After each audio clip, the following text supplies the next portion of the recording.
Bismillahirrahmanirrahim. Assalamualaikum warahmatullahi wabarakatuh. Alhamdulillahirabbil alamin. Assalatu wassalamu ala Rasulillah wa ala alihi wa sahbihi ajma'in. Amma ba'du. Para santri-santriku, santri putra ataupun putri Pondok Pesantren Tahfidzul Quran Al-Azam kelas 8 ya. Bagaimana kabarnya? Semoga semuanya dalam keadaan baik ya. Anak-anakku sekalian, kita lanjutkan pembelajaran kita di kitab Hadis Arba'in An-Nawawi ya, yang disyarah oleh Syekh Muhammad bin Shalih Al-Utsaimin. Kita lanjutkan untuk pertemuan kita hari ini adalah hadis yang ke-19 ya. Kemarin kita mulai hadis ke-16, 17, 18 sudah. Maka kita kembali sekarang ke hadis yang ke-19 ya. Kita review sedikit ya. Kemarin kita sudah mengulas hadis tentang apa? Hadis yang ke-18 anak-anak. Tentang perintah takwa ya. Ittaqillaha haitsuma kunta wa atbi'i sayyi'atal hasanata tamhuha wa khaliqin nasa bi khuluqin hasanin ya. Bertakwalah kalian dimanapun kalian berada dan berakhlaklah kepada manusia dengan akhlak yang baik. Nah, kita lanjutkan ya hadis yang ke-19 ini tentang meminta pertolongan hanya kepada Allah. Kita anak-anak bisa membuka hadis yang ke halaman 279 ya. Ustadz bacakan dulu ya, supaya nanti anak-anak bisa ada gambaran untuk apa yang dijelaskan. Bismillah. An Abdillah bin Mas'ud an Abdillah bin Abbas radhiyallahu anhuma qala. Dari Abdullah bin Abbas radhiyallahu anhuma qala, dia berkata, kuntu khalfan nabi sallallahu alaihi wasallam yauman. Suatu ketika aku berada di belakang Rasulullah sallallahu alaihi wasallam. Faqala, kemudian Rasulullah Shallallahu Alaihi Wasallam bersabda, ya gulam, inni u'allimuka kalimatin, wahai anakku, sesungguhnya aku ingin memberikan kepadamu beberapa kalimat, memberitahumu beberapa kalimat. Ihfadillah yahfadka, jagalah Allah maka Allah akan menjagamu. Ihfadillah tajidhu tujahaka, jagalah Allah, niscaya engkau akan mendapati Allah itu ada di depanmu ya. Idza sa'alta fas'alillah wa idza sta'anta fasta'in billah. Ketika engkau meminta, maka mintalah kepada Allah. Wa idza sta'anta, dan jika kamu meminta sesuatu ya, meminta tolong ya, maka minta tolonglah kepada Allah. Wa'lan annal ummata, dan ketahuilah seandainya semua umat itu ya, lawijtama'at ala ayyang fa'uka bisyai'in, meskipun mereka itu ingin memberi manfaat kepadamu, lam yanfa'uka illa bisyai'in qad katabahu Allahu laka, tidak akan dia bisa memberi manfaat kecuali yang sudah Allah atur, Allah izinkan, Allah tulis untuk memberi manfaat kepadamu. Wa inijtama'u ala ayyadurruka bisyai'in, meskipun orang-orang itu semuanya berkumpul untuk membahayakanmu dengan sesuatu, lam yadurruka illa bisyai'in qad katabahallahu alaika, tidak akan keburukan itu bisa menimpamu kecuali apa-apa yang telah memang sudah Allah tuliskan untukmu ya. Kemudian rufi'atil aqlam wa jaffatis suhuf, sudah diangkat pena, rufi'at ya, wa jaffatis suhuf, dan lembaran sudah kering, maksudnya tinta takdir itu sudah kering. Rawahu Tirmidzi ya, wa qala hadisun hasan sahih. Diriwayatkan oleh Imam Tirmidzi dan berkata hadis ini hasan sahih. Wa fi riwayati ghairi Tirmidzi, dan di riwayat selain Tirmidzi ya, nanti insyaallah untuk yang bawah kita akan ulas di pertemuan yang akan datang. Kita menerjemahkan dulu untuk hadis di separuh ini ya anak-anak. Ustadz terjemahkan biar anak-anak bisa lebih paham untuk mudah di dalam hafalkan ya. Kenapa harus berkata ini? Supaya kita juga belajar bahasa Arab anak-anak ya. Bedanya kalau kita menghafalkan Al-Qur'an itu tahu maknanya ataupun tidak, kita dapat pahalanya ya. Kita akan tetap bermanfaat ya, mau tahu artinya atau tidak ya, kita memang harus membaca Al-Qur'an di dalam sholat ya. Kalau hadis ya, yang paling penting, lebih penting itu adalah arti atau maknanya ya. Makanya kita belajar, kalau nanti sudah masuk ya, semoga kita bisa belajar arti dari kata per kata setiap hadis yang kita pelajari ini ya. Oke, ya gulam. Jadi suatu ketika ini Rasulullah Rasulullah ini bersama Ibnu Abbas ya. Ibnu Abbas ada di belakang Rasulullah ya, naik kendaraan dibonceng ya. Wahai anakku, ya gulam, wahai anakku, inni u'allimuka kalimatin ya, akan aku beritahu ya. Kalau di sini nih ya, aku akan mengajarkan kepadamu beberapa perkataan ya. Akan aku ajarkan kepadamu kalimatin ya, beberapa perkataan ya. Berapa perkataan? Ihfadillaha yahfadka. Ini kita pondok tahfidz ya, ini adalah menghafal atau bisa diartikan juga menjaga. Kenapa? Dari kata ihfad ini ya, kemudian berubah menjadi tahfidz ya, selain menghafal itu menjaga. Maksudnya apa? Kalau Al-Qur'an itu ya yang tertulis hilang ya, sudah dibakar atau sudah musnah, masih ada di dalam otak-otak, masih ada di dalam pikiran, di dalam hati anak-anak semua, para penghafal Al-Qur'an ya, makanya tahfidzul Qur'an itu menghafal Al-Qur'an atau menjaga. Kalau di sini ihfadillaha, maka jagalah Allah ya. Jagalah Allah, yahfadka, niscaya Allah akan menjagamu. Allah akan menjagamu. Ihfadillaha tajidhu tujahaka, sama ihfadillaha, jagalah Allah, tajidhu tujahaka ya, maka engkau akan mendapatinya tujahaka, di hadapanmu, di hadapanmu. Masa harus jaga Allah ya, masa Allah perlu dijaga? Terus gimana masa akan mendapati Allah di depannya? Maksudnya apa? Nanti kita jelaskan ya. Oke. Idza sa'alta fas'alillah, kalau kamu meminta, maka mintalah kepada Allah ya. Sa'ala yas'alu ya. Jika kamu meminta, mintalah kepada Allah. Ya, nih memintalah kepada Allah. Mintalah kepada Allah. Wa idasta'anta, dan jika kamu meminta pertolongan, fasta'in billah ya, mintalah kepada Allah.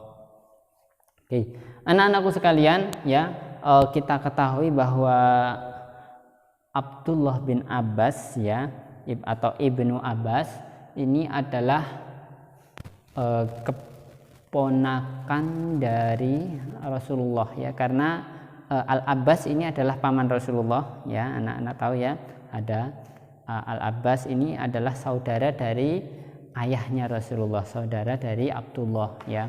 Ada Abbas, ada Hamzah, seperti itu nanti ya, ada Abu Thalib seperti itu. Nah, ini dari Abbas itu kemudian lahir anaknya namanya Abdullah bin Abbas. Saat itu Abdullah bin Abbas masih kecil ya, ikut bersama Rasulullah. Rasulullah memanggilnya ya gulam, wahai anakku. Ini maksudnya adalah panggilan kasih sayang ya. Saat itu ya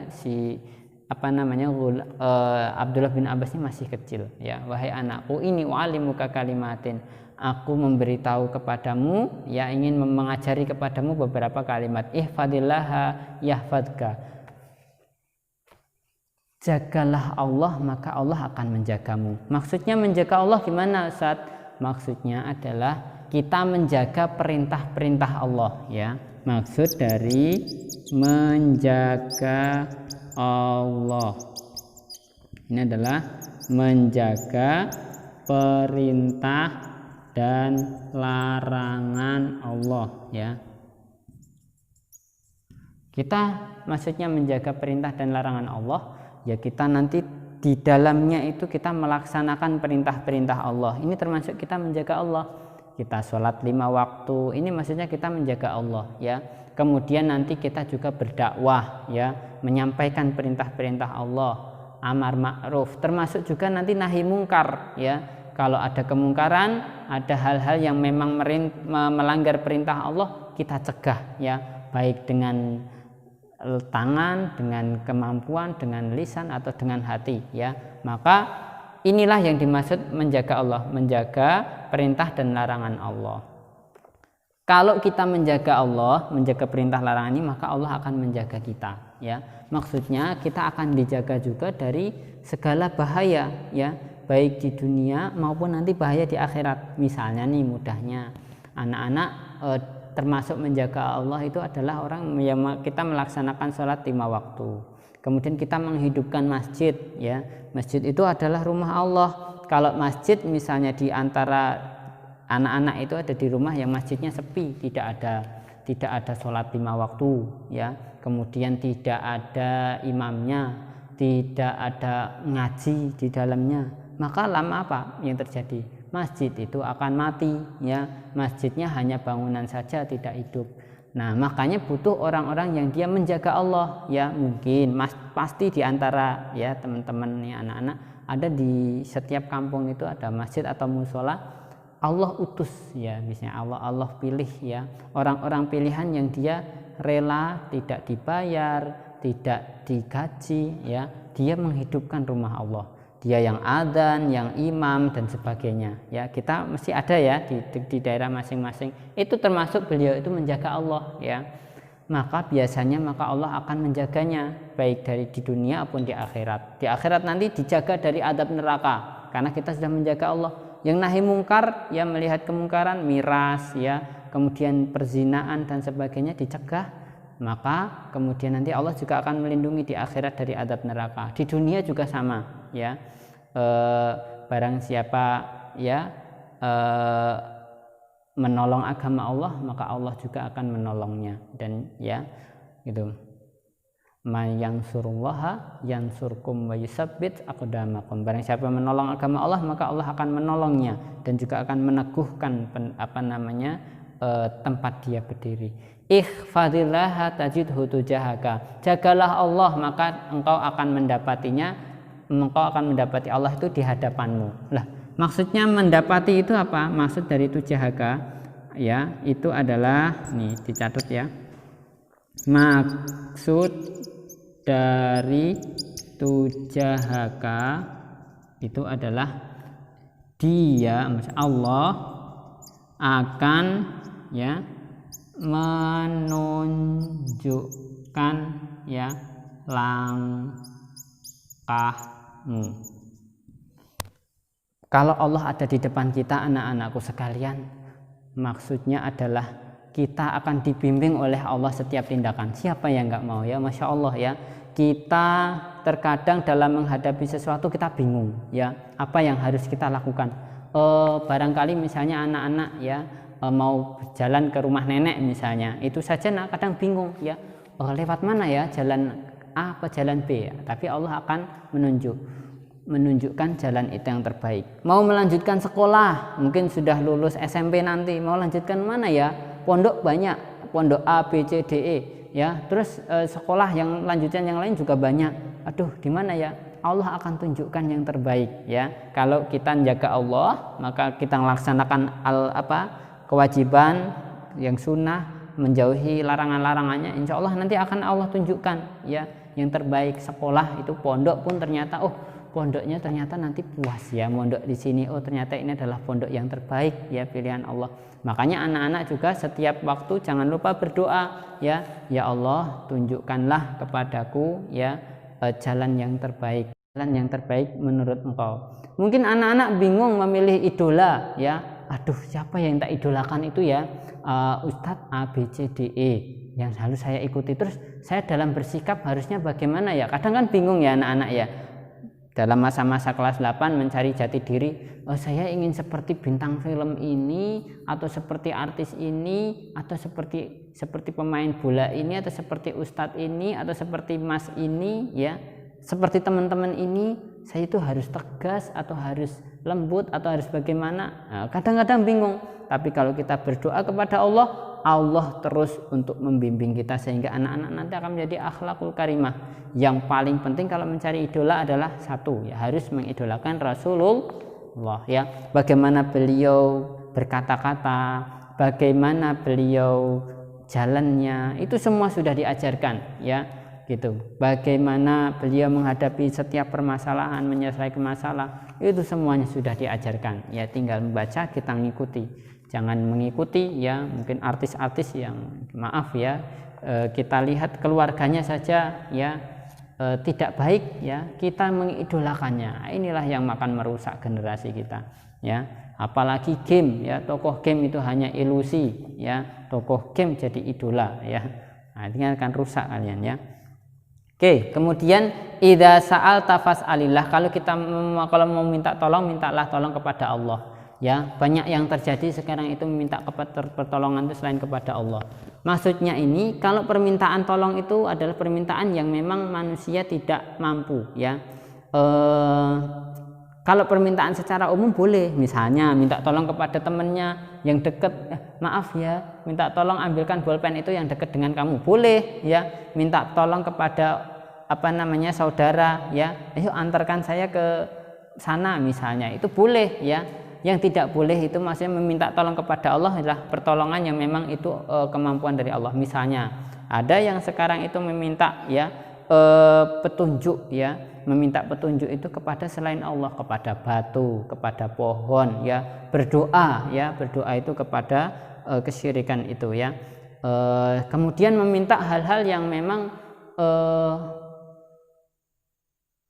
hal-hal yang gaib yaitu kepada manusia. Misalnya dia minta datang kepada dukun ya, suruh meramalkan ya, wahai dukun ya, saya pengen masuk menjadi ke pondok pesantren ini gitu ya, atau saya ingin bekerja sebagai polisi misalnya, saya sudah tes ya, maka gimana caranya supaya saya bisa masuk gitu ya. Kemudian besok saya tes, gimana caranya bisa masuk, dikasih bolpennya, mana bolpennya, kasih ke dukun, dijambi-jambi, ini bolpen kamu gunakan untuk mengerjakan supaya nanti kamu lulus ya. Nah, ini sudah kesyirikan, nggak boleh.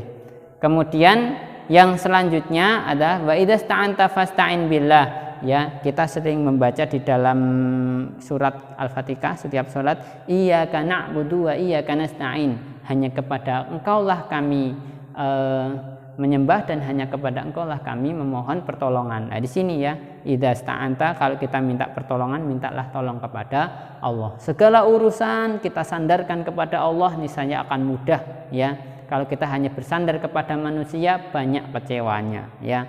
Gitu. Kita minta tolong, misalnya kita ingin melanjutkan ke pondok yang terbaik ya, sudah tes ya Allah, saya minta tolong kepada ya Allah, masukkanlah saya di pondok pesantren yang ini ya Allah, karena saya ingin masuk di sini ya. Bukan mintanya kepada manusia, kalau mintanya kepada manusia dia minta kepada orang tuanya dengan segala cara ya, harus nyogok, harus mengeluarkan uang yang banyak, harus dan sebagaimana yang dan lain-lainnya yang mestinya sering kecewanya ya, karena manusia tidak berkehendak, dia tidak bisa, yang berkehendak adalah Allah.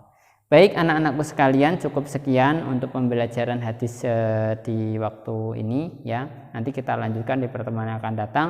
Semoga bermanfaat. Akhirul kalam. Assalamualaikum warahmatullahi wabarakatuh.